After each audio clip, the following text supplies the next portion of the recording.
Et si on vous disait que les groupes du CAC 40 rentrent presque dans les clous en termes de féminisation des postes de direction?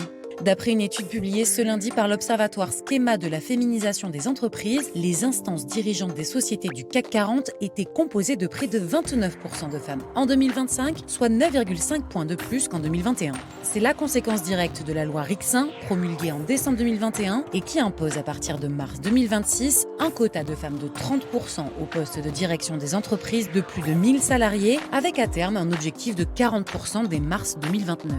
Si jamais ce quota n'est pas respecté, l'entreprise risque des sanctions financières qui peuvent atteindre jusqu'à 1% de la masse salariale, avec un délai de 2 ans pour se mettre à niveau. Selon le rapport, seulement une entreprise du CAC 40 n'a aucune femme dans sa plus haute instance exécutive, et il s'agit d'Essilor Luxottica. La députée Rixin se félicite de ce premier jalon atteint et assure que la France est désormais le 4e pays européen pour la féminisation des instances dirigeantes. Si ce nombre a augmenté, c'est parce que beaucoup d'entreprises ont élargi le périmètre de leur instance dirigeante avec la création de postes de directrices qui n'existaient pas auparavant, notamment aux ressources humaines ou à la responsabilité sociale et environnementale. Mais comme l'a expliqué Michel Ferrari, chercheur affilié à Schema à nos confrères de l'AFP, en 2025, c'est un peu différent parce que le nombre de femmes dans les instances dirigeantes s'est maintenu, alors que le nombre d'hommes, lui, a baissé en passant de 388 à 378.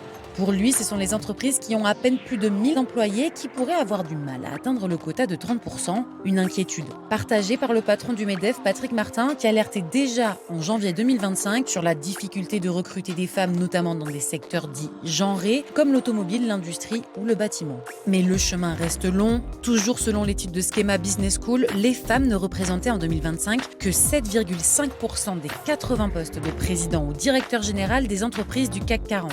Au sein de ces 40 grandes entreprises, aucune femme ne cumule les fonctions de président, directeur général.